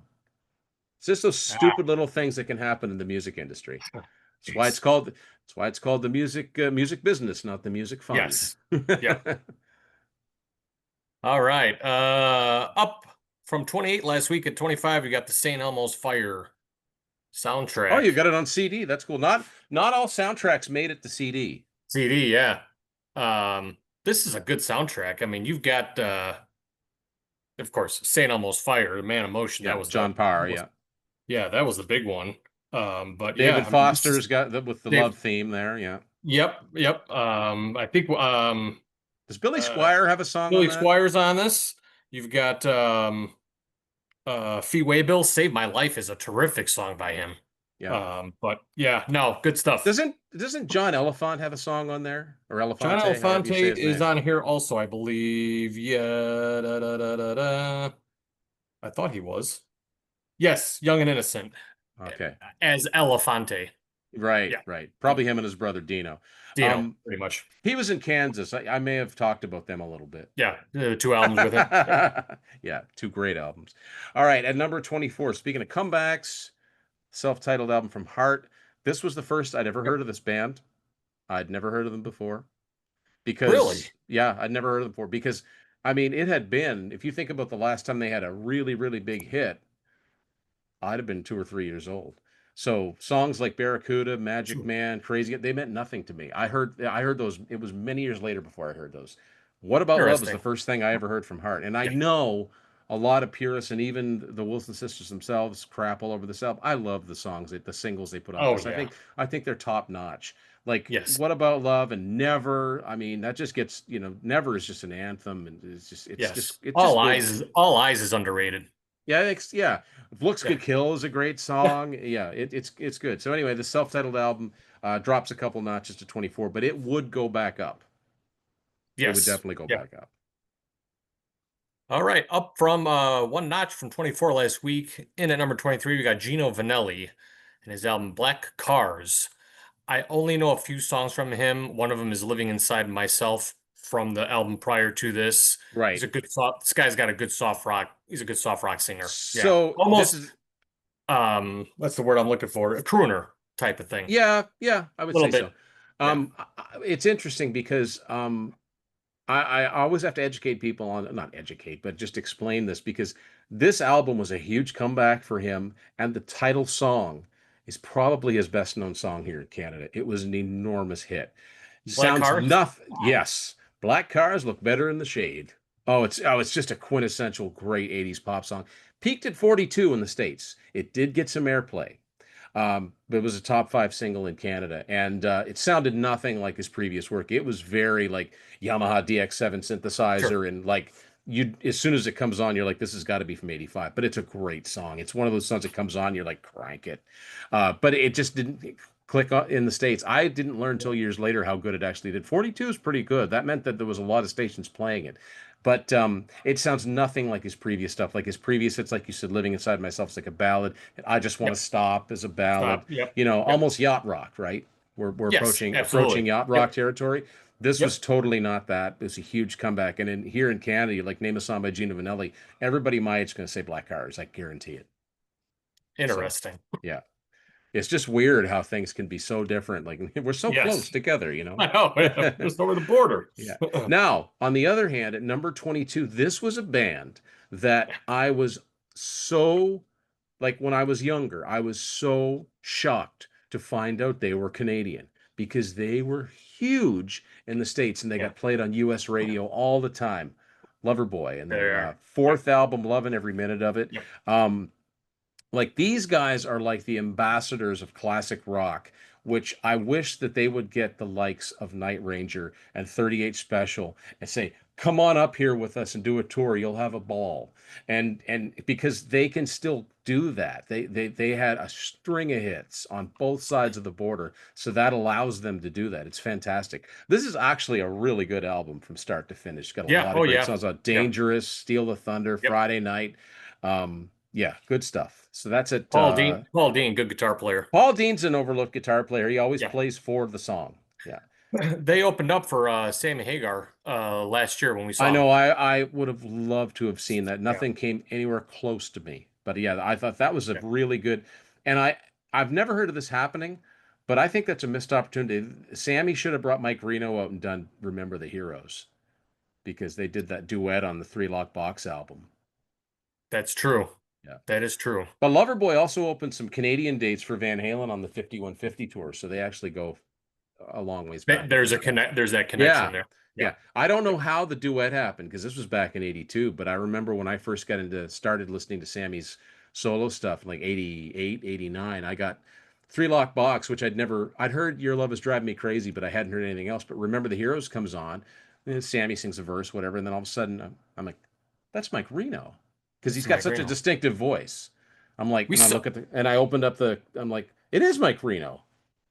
Yeah. Yeah. We saw them. I saw them late 90s, early 2000s at the House of Blues in Chicago. They sounded great.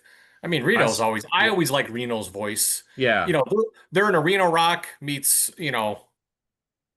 pop type of When they band. started, they had a little touch of new wave to them, New wave a little just bit. a little Yeah. bit. Yeah. But yeah, just they had just great songs, and Were, yeah, were they bigger than Honeymoon Suite? oh yeah, oh yeah, I would no imagine. no question. Okay. But also they kicked a lot of doors open for Canadian rock bands, and they're one of those bands that if you look at the chronology of Canadian rock, that was an early success story for Bruce Fairbairn and Bob Rock as a producer Producers, yeah. engineer team, and they had a lot to do with these other bands. Like, oh, who produced Loverboy's records? Those sound good. Let's go up to Vancouver and try harder, like Martin Sure. Popoff likes to say. But yeah, but a band that doesn't get enough credit for that. But they sold a lot of records in the States. I think that first album They was did. double platinum. Get Lucky is quadruple platinum, and I think Yep. Keep It Up was double platinum. This one went platinum. Like they sold a lot of records. Yeah. Yeah, this was a success. This was a Canadian Yeah. success story in the U.S. Not quite to the level of Bryan Adams, but pretty good. Like they did Pretty really good. good for Yeah, quite a long absolutely. time. Like they would have. I'm not even kidding. They sold more records in the States than Triumph did. you know, and you'd think of Triumph as a I, big I band, believe right? that. Yep. Yeah. Yeah. Yeah. I love Triumph. Yeah, me Man. too. Yeah. Yeah. All right. Holding at 21. I thought I grabbed it. I guess I don't. The Back to the Future soundtrack. Yeah. Power of Love. Great Back. memories of Yeah. seeing and another song on that album that Back in time. my wife and I did a show about well-known songs from the 80s that never hit the top 40. I was shocked to find out that Back in Time wasn't a top 40 single because I remember the radio played that after The Power of Love had kind of fallen down the charts. Yeah. Back in Time got all kinds of radio play. I always just figured that was one of their It's hits. And it's interesting because sports had such a long shelf life. Yep. This came out and then boom, 86, here comes four. Yeah, this is another example of a big album Yeah. followed by a sound, you know, like Yes. it was a formula. I don't saying it was a formula. It just happened that way for a lot of Yeah. artists around They're this just time. there wasn't stopping Huey Lewis and the News at this point. No, no. I love those guys. So at number 20, holding this week, Howard Jones and the album Dream into Action. This album had Things Can Only Get Better. It also had Life in One Day. Now it also had No One Is to Blame, but it was the Yeah. remix of that became the hit the following year. But this week is Yep. at 20. Yeah. I always like this guy's pop stuff. Yeah, yeah. Yeah. All right, down one notch from 18 last week to 19. We got Pointer Sisters, Contact. Dare Me. Dare Me was the big hit off this album. Really their last big hit. Yeah. That's Not kind as of good as the one that we talked about Yeah, earlier. yeah. Yeah. At number 18, up one, we got the Norwegian band Aha and their first album Hunting High and Low. This of course had Take on Me, but it also had The Sun Also Shines on TV, which is a pretty big song that doesn't get the play that Take on Me does, certainly. Of course, Take on Me had the advantage of having the innovative video, but these guys were sort of like smart pop. You know, it's weird. For the longest time, I thought these guys were like a one-hit wonder, but apparently they have a following. I looked on YouTube Music, like how many monthly audience. These guys have 37 million views. By comparison, Hall & Oates, 16 million. To me, Well, that's nuts. And the I'm thing like, is, yeah, the thing is, and Take on Me. I mean, yeah. that's huge. Yeah. The thing is, there's a big wide world out there, right? And like a band like this probably has a following throughout all of Europe. Somewhere, So right? Yeah. yeah. Yep. So and a string of hit singles that we've never heard before. So Yes. All right. Holding at 17 this week, we got Madonna and her album Like a Virgin. It's Madonna. It's her magnum opus in the 80s. I mean, 47 weeks in the chart. Craziness. Yeah. Number 16, we've got the band Dead or Alive, with I think it was I don't know if it was their first album or not. First album I ever heard of, Youthquake. This, of course, had You Spin Me Around Like a Record. I mean, who could forget the late Pete Burns? I mean, he had such a unique look, and that video had such a unique look to it. And yes, my wife and I watched a documentary on Netflix once on Stock Aitken and Waterman, the British songwriting team that wrote so many big pop hit singles for the likes of Dead or Alive, Rick Astley, Bananarama, and after a while you forget how many songs that they were like, oh yeah, and sure. then you realize, okay, I hear it. In other songs, you're like, I hear it. I hear okay. It's almost like Mutt Lange. You can hear, I hear it. I hear the sound. Diane Warren, Diane, yeah. You're like, that sounds like a song that's such an, yeah. Sure. I had that one on 45, and I still like that song. I mean, Jesus, remixed, extended in every direction. But the crazy thing about You Spin Me Around is that in the States, I don't know about Canada, but in the States, that song peaked at 11. I'm like, you're telling me that wasn't, never mind that wasn't a number like 2 or 3 song at least? Yeah. But I mean, it was a great year, and it was probably just a jammed chart. But yeah. But great we've gone through here. It's crazy. But my point is, I bet you there are songs that were above that song that are less known today. Yeah. That's just how it works sometimes. Yeah. Yeah. All right. Up from 16 last week, number 15, we got Billy Joel. Greatest Hits 1 and 2. I think I just. Oh no, you don't. Yeah. It's his Greatest Hits 1 and 2.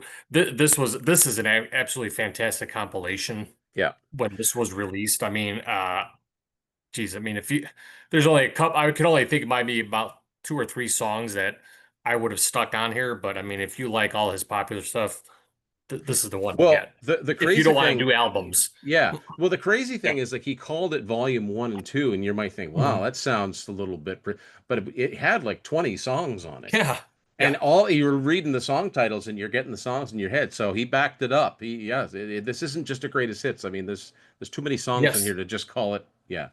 And then the thing is, he put two new songs on it. They were both You- top 40 hits. yeah. You're only human. And then he had The Night Is Yeah, Still Young, which not wasn't nice. as Yeah, successful, but it did hit the top 40. So correct. he Yep. made it's one of those cases where greatest hits actually all the songs were, even the It's new like ones. Garth Brooks years later.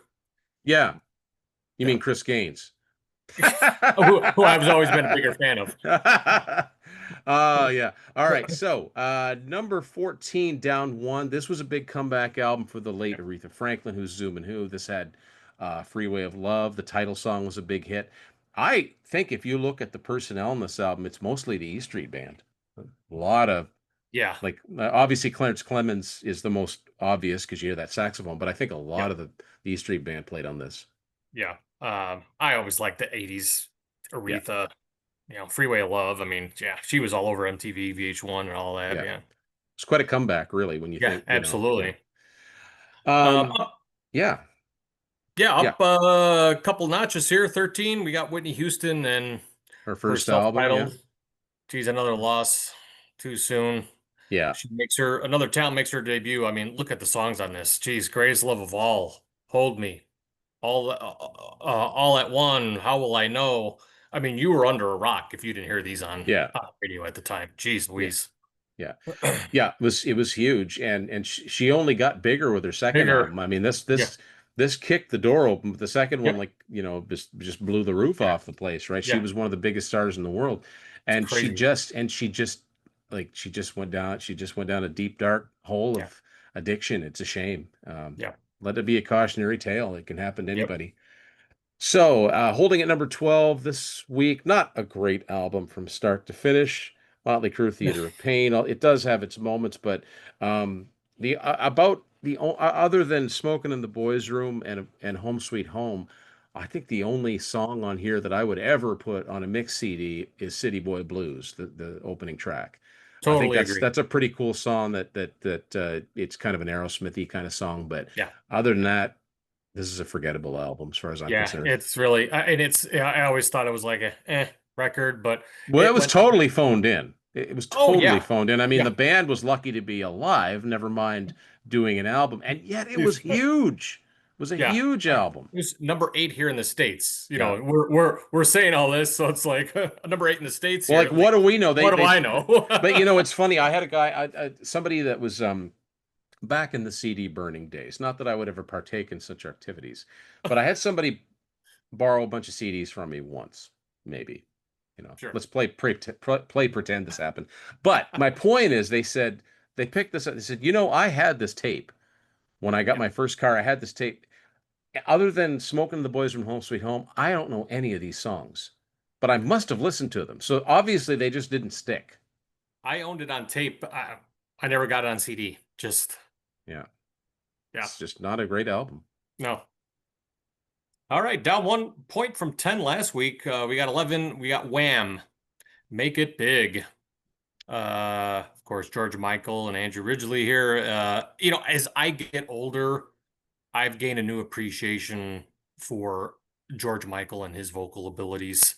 Um, I've said for many years, especially after seeing him, I think it was on the Freddie Mercury tribute, Oh, he would yeah. have been the perfect replacement for Freddie and Queen. Well, He- yes and his no. Somebody to Love, Yeah, his version. Oh, he not knocked that one out of the park. yeah. My only thing is like, what would he have sounded like on the heavy rockers on like "I Want It All" or I "Keep think he Yourself would have pulled it Alive"? off. But yeah, like he was just uniquely talented and a Yeah. fantastic songwriter. Oh, Um, yeah. like Yeah. very like none of his, especially after he went solo, none of his songs sound like each other. They're all No. very unique. So Yes. yeah, very very talented. Gone way too soon. Yeah. Absolutely. Number 10, up one notch. I believe this was the fourth Eurythmics album, Be Yourself Tonight. This one had Would I Lie to You, which is a great, like, 60s style R&B song. It also had There Must Be an Angel. And speaking of Aretha, it also had Sisters Are Doing It for Themselves, which was they teamed up on that. And talk about like you appreciate over the years, like you just kind of took for granted the Eurythmics were like omnipresent. The videos, you saw the videos everywhere, you heard the songs, but Annie Lennox is an amazing singer. Like she could sing. I've heard her sing. I heard a version of her singing I Put a Spell on You. Like she could do a blues album. Yeah. Like real, like just super. And Dave Stewart is a weird guy, but very talented. Yeah. So, It's like, and how do you describe these guys? Synth pop, pop rock, new well, wave. I mean, it was just hit after hit, and song yeah, to song, right? I mean, they did yeah, change things up a changed. lot as Yeah, it went, especially with yeah, this album. yeah. All right, holding at number 9 this week, we got Paul Young with The Secret of Association, English singer. Yep. The song Every Time You Go Away by Daryl Hall, which was written by Daryl Hall. A version of that appeared in the movie Planes, Trains, and Automobiles. Just an example of how one hit song just drives an album, although I'm not familiar with the rest of it, so I'll let you know. But yeah, that was a bit Well, that was quite on the radio a lot here. yeah. Well, it was a number one song. Like it Yeah, was yeah, absolutely huge. What I didn't realize at the time until many years later, a lot of his singles were covers. yeah. Because a few years later he had a hit with "Oh Girl," which is by the Yep. Chi-Lites. Highlights. Yep. But he had another song on this album that was like a top 20 song called "I'm Gonna Tear Your Playhouse Down." Now I can't remember who did that originally, but he also did. I think Marvin Gaye did it for "Wherever I Lay My Hat." That's my home. That was from his first album. So he Yeah. did do a lot of reinterpreting, but um, correct me if I'm wrong, but Hall & Oates never released Every Time You Go Away as a single, did they? Wasn't that I from the think album? it's Wasn't not. that This might be on that. Is it on this compilation that I got here? because I don't think that was, I don't ever remember seeing a video for it or hearing it on the radio. It was like, I remember hearing, It's on here. yeah, I remember hearing DJs talk about it, that it's a Talk Hall, about it. that it was a written by Daryl Hall when Paul Young's version was on the Yeah. charts. Yeah. Um, I don't but think they yeah, ever. I never remember them. I remember no. his version, But isn't but that, not but again, we were talking about strange. that Yeah. speaks to the strength of that they can leave a song like that on the shelf, right? And somebody comes along, records it, and has a huge hit with it. Yeah. Crazy. At number 8, we have the debut solo album from Sting, Dream of the Blue Turtles. This was a big album. If you love somebody, set them free. One of my favorite solo songs from him, Fortress Around Your Heart. Great Oh yeah. song. Yeah. It also had Russians, which is a really, really topical song that sadly is kind of still Yeah. topical today. But yeah, his solo career was up and running with this. Yeah. Moon Over Bourbon Street was a good one Oh too. yeah, yeah. And it's weird because Police were still kind of popular here. I mean, Oh synchronicity had like a shelf life. I mean, yeah. because What? that kind of had like a excuse me, revitalized when this was out. Yeah, You I were think hearing so. more Police songs. Yeah, but Um, the Police really to this day have never been. People still play those songs. They've never been absent from radio airwaves. So oh, they just captured lightning in a bottle. absolutely. I We saw Sting 3 years ago live, and he sounded Okay. good. But the funny thing is, when I think about it, I don't think he did any songs from this album. I'd have to look it up. I would have kept the set list, but I don't remember hearing any of the songs from this particular Wow. album, which is weird. Wow. Yeah. Anyway, All right. Holding number 7, Phil Collins. No jacket required. Goodness, this album and songs were just everywhere. 4 singles. I mean, you've got Susudio, Take on Me, One More Night, Don't Lose My Number. I love the song Inside Out. I think that's a good song. Yeah, that's a yeah, good song. Just a great, enjoyable album. A little yeah. more poppy, accessible, I guess, more than his prior ones. But man, this was everywhere. Jeez. The thing I like about Edge. what I think is funny about, but he's got a sense of humor. I love when he reissued his albums a few years ago and he took new Yeah. pictures of himself. Like he's got no problem No. of saying, "Look, I'm old. Look Yeah, at it's me." got that. Yeah, it's like he looks old. Yeah, Like, yeah. with the wrinkles. Um, and talk about someone like it really kind of started with Against All Odds the previous year, but there was like a 5, 6 year span where he was on the radio all the time, whether it was his own stuff or it was Philip Genesis. Bailey, or it was Genesis, Love or it was stuff that he produced or played the drums on, or like if nothing else, if every year, every time you hear "Do They Know It's Christmas," that's him on the drums. Yeah. Do you remember Frida from ABBA? Oh, I There's love that something going on. song. That's him on the drums. I So love that. there's oh, I It's love him that on the song. vocals too. You Yes. can hear Yeah. him on that's a great song. It is a great song. Written by Russ Ballard, by the way. Yeah. Yeah. Anyway, boy, we go off on a tangent, but that's why we do these. All right, number six, I think one of the greatest albums of the 80s, and it holds up really well to this day. Bryan Adams Yeah. and Reckless. This is an album that has got to be recertified because it hasn't been certified since 1992 at 5 million in the States. Now that's Oh, 5 million God. is 5 million, but I remember thinking this has got to be a diamond album by now, but it's not. But I think it needs recertified. I mean, six singles off this thing. I mean, Yeah, they were all I top grabbed this 20 singles. compilation, Yeah. but some are 69. Most of them are on there, right? Yeah, Run to 69, Run to You, Heaven. Yeah. Uh, It's Only Love. Uh I One think Night Love Affair. yeah, One Night Love Affair is not, but yeah. it's That's the yeah, only one that was a yeah. hit that wasn't. But It's just yeah, but I just a mean great fun but I rock mean record. but if you and I say this every time I bring this album up because you've got to get the 30th anniversary of it because there's practically another album on it. There's 7 extra songs on disc one, and they're all songs that Bryan Adams and Jim Vallance wrote during that time period. Most of those songs ended up recorded by other artists, some of which became hits, like Teacher Teacher, which 38 Oh, Special Straight had a Special. hit with. Yep. Yep. Um, Let Me Down Easy, which has got to be one of my favorite Bryan Adams songs ever, but Roger Daltrey recorded that. Brian's on it, actually. Um, Boys Night Out, Crocus did a version of that of all bands. Wow. Um, Draw the Line, which is on that Ted Nugent album Penetrator that Brian Oh, Penny. Howe, the late Brian Howe from Bad Company, sang Bad on. Company. Paul Yep. Dean from Loverboy did a solo album. He did that song as well. There's a song called he actually wrote a title song, Reckless, but it didn't end up on the album. Loverboy took that song and changed it to Dangerous. Same Ah, there we song, go. except they changed the title, which actually sings better, having 3 syllables. Sure. But my point is they were on such a songwriting role that they Yeah. were giving these songs away that ended up being hits for other people when he could have just kept them for his next album. They had it was just magic. They couldn't not write a good song. I always like Brian. Yeah. Yeah. And you go see him in concert, he sounds amazing. He has taken great care of himself. He still has his voice. I mean, he was born in 59, so do the math. I mean, he's up Yeah. there. You Yeah. wouldn't know it. He still sings like he's in his mid 20s. Yeah. I hear no degradation in his vocal quality. That's good to hear because some of Yeah. these guys, it's like, ooh, Some of oof. these guys embarrass themselves on a regular basis. Yeah. Yeah. Yep. Yeah. All right. Holding a number 5 this week, we've got Platinum Blonde, Alien Shores. Here's what I know from them. Canadian rock band, pop punk, new wave type of thing going on. This is their second album. I do know the song Crying Over You, Okay. which was #1 in Yep. Canada. Yep. And then what was the other one? Situation Critical. Sounds sort of familiar. A very modest following here in the States.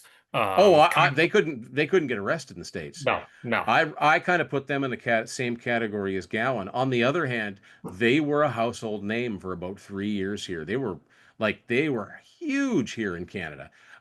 This was their second album. Was produced by Eddie Offord, who produced a lot of the early Yes albums. Alex Lifeson plays the guitar solo on "Crying Over You." Oh, okay. So again, the prog they had. So Platinum Blonde were kind of. It was an interesting situation because they were kind of. I've had to describe them to people, especially over on the Rush fans forum, because they talk about them with the Sure. Alex solo.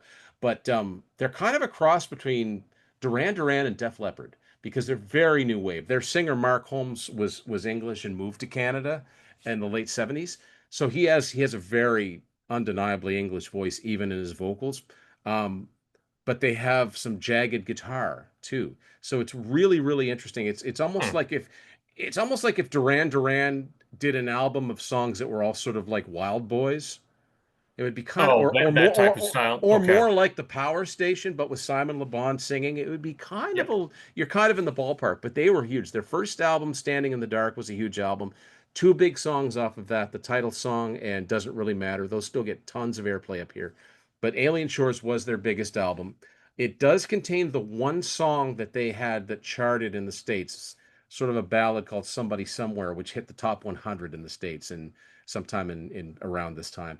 But Okay. they never broke big at all. I mean, this was a band that as soon as you cross that border, it's a totally different thing. The albums were released down here, but it just didn't they just didn't get promoted. But in Canada, they were like, I'm sure, I'm not positive about this, but when they would go on tour throughout Canada, it was like Beatlemania, like screaming girls and just like Wow. huge. The teen magazines in Canada would like they would all be about. You'd see Platinum Blonde alongside Duran Duran and Madonna and all the big artists of the day.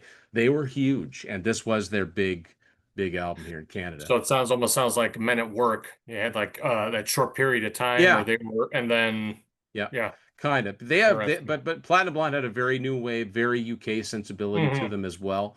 But yeah, it was really really interesting because I mean they were such a big band here in Canada and in the States. It was just like Yeah, who? yeah. So it's Strangest just thing. yeah. So from here on in, I think these are all basically albums that were huge pretty much Yeah. worldwide. Number four, Bruce Springsteen, Born in the USA, 69 weeks in the chart, seven top 10 singles, top 10. Like that is insane. That's most of the album. The base of the Uh, whole album. Yeah. yeah, pretty much. There's like what, three or four other songs, like Bobby Jean and Working on the Highway, and that's about it. Cover No, Me. Yeah. no, well, Yeah. Cover Me was a hit. It just didn't have a Yeah. video. I like that one. Yeah. Yeah, yeah. Yeah. So yeah, what more can you say? Crazy how popular he was at that Yeah. time. Yeah. All right. In at number three, holding at number three, we got Tears for Fears, songs from the big chair. Kind of like Hall & Oates, perfect pop to me. Talk about sophisticated Yeah, songwriting, like man, just very, very good very, songs. just Yeah. very, you can hear the craft that goes into it. Yes. Yeah. I mean, this one at Mother's Talk, Shout, Everybody Wants to Rule the World, Head Over Heels.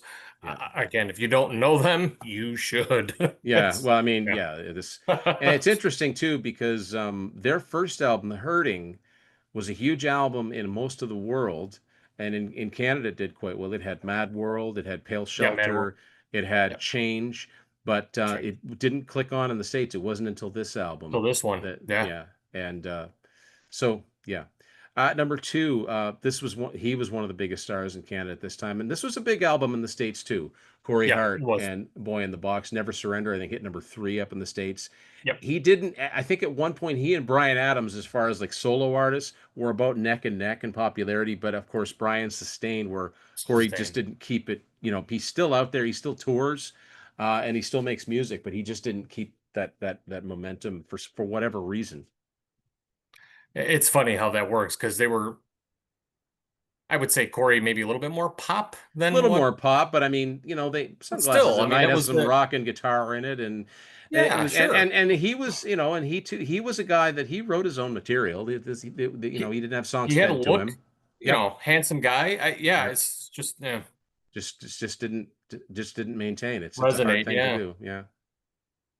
All right, so here we go. Number one and number one last week, we've got Dire Straits with Brothers in Arms, their fifth album. I mean, this one, Money for Nothing, was the big one with their Yeah. video. You had So Far Away, Walk of Life, Mark Knopfler, good guitar player. Yeah. I, how would you describe these guys? I mean, were they It's rock, very and it's bar, weird bar because rock? I I kind of like don't kind of like the Doobies meets Steve er Miller meets Traveling Wilburys meets well, here's the thing. I mean, Squire, being maybe? being a kid, I'd never heard of them before. They were a new band to me when this came out. You come to realize that it's a little bit like Born in the USA. The older stuff does not sound anything like No. this. Right. Yeah. I would, yeah, definitely pub rock. When they first started, it was very quiet. The guitars were not distorted. You nothing like, Money for Nothing. No. And when No. you hear that riff from Money for Nothing now, it's like, that's total ZZ Top. That totally sounds like a Billy Gibbons riff. Yes. Um, I have no idea how he does it. I've seen tutorials. I've never seen two guitar players play it exactly right. I don't know what like, and Mark Knopfler is one of those guitar players that it barely looks like he's moving his hands, Yeah. but like he's an amazing guitar player. But it's so funny because it's kind of like Phil Collins is another example of this. It was very image driven at this time, Yep. but what a goofy looking bunch of guys to have the number one album, right? And Phil Collins was just your everyman. He was a short little guy, and it's just funny. There were some artists, their songs were so good that it just didn't matter what they It looked didn't. like. Yeah. Yeah. Yeah. Absolutely. So there you Yep. go, folks. That was a lot of fun going through this chart. We had a lot to say. So this often goes long. These often go longer than intended, but that's all right. These were the top 100 selling albums in Canada on this date back in 1985. What did we? Well, I guess not. What did we miss? But what albums on here are your favorites that maybe we kind of overlooked? I know we're going to get some Bob Dylan fans mad at us. I'm sorry. It's just our opinion. But yeah, there it is. So Eric, thanks for doing this once again. We'll definitely be doing more of these. And yeah, Yep. thanks for coming on. Thank you, Tim. Appreciate it. All right, folks. Hope you enjoyed this one. We'll see you next time on Tim's Vinyl Confession.